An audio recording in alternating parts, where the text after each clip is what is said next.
விழுப்புரம் நாகப்பட்டினம் இடையே புதிதாக போடப்பட்டு வரும் தேசிய நெடுஞ்சாலையில் விழுப்புரம் மாவட்டம் கண்டமங்கலத்தில் கட்டப்பட்டு வரும் ரயில்வே மேம்பால பணி மந்தமாக நடப்பதாக கூறி அதிமுக சார்பில் ஆர்ப்பாட்டம் என்பது நடந்து கொண்டிருக்கிறது. இது குறித்த கூடுதல் விவரங்களுக்கு செய்தியாளர் சிவச்சந்திரன் இணைகிறார். சிவச்சந்திரன், விவரங்கள்.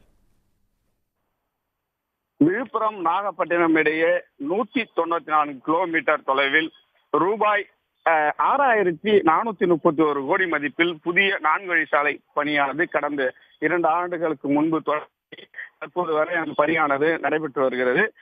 இந்த பணியில பார்த்தீங்கன்னா விழுப்புரம் மாவட்டம் கண்டமங்கலத்தில் ரயில்வே மேம்பாலம் அமைக்கப்பட்டு வருகிறது. இந்த மேம்பாலம் பணி பார்த்தீங்கன்னா மந்தமாக நடைபெறுவதாக கூறிதான் இந்த ஆர்ப்பாட்டம் அதிமுக சார்பில் நடைபெற்று வருகிறது.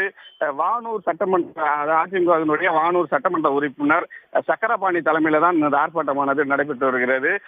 இந்த மந்தமான பணியின் காரணமாக அந்த பகுதி, அந்த கண்டமங்கலத்தை சுற்றியுள்ள பகுதி சேர்ந்த மக்கள் விழுப்புரம் வருவதற்கும், இந்த பகுதியில் உள்ள மக்கள், அதாவது வளவனூர் உள்ளிட்ட பகுதியில் இருந்த மக்கள் புதுச்சேரி செல்வதற்கும் பாத்தீங்கன்னா 15 கிலோமீட்டருக்கு சுற்றி செல்ல வேண்டிய நிலைமை உள்ளது. இதனால் இந்த பணியை விரைவாக துரிதப்படுத்த வேண்டும்.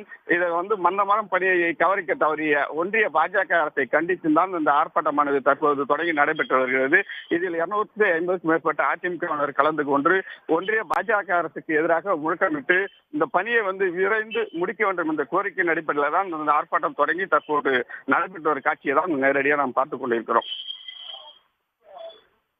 விவரங்களுக்கு நன்றி சிவச்சந்திரன்.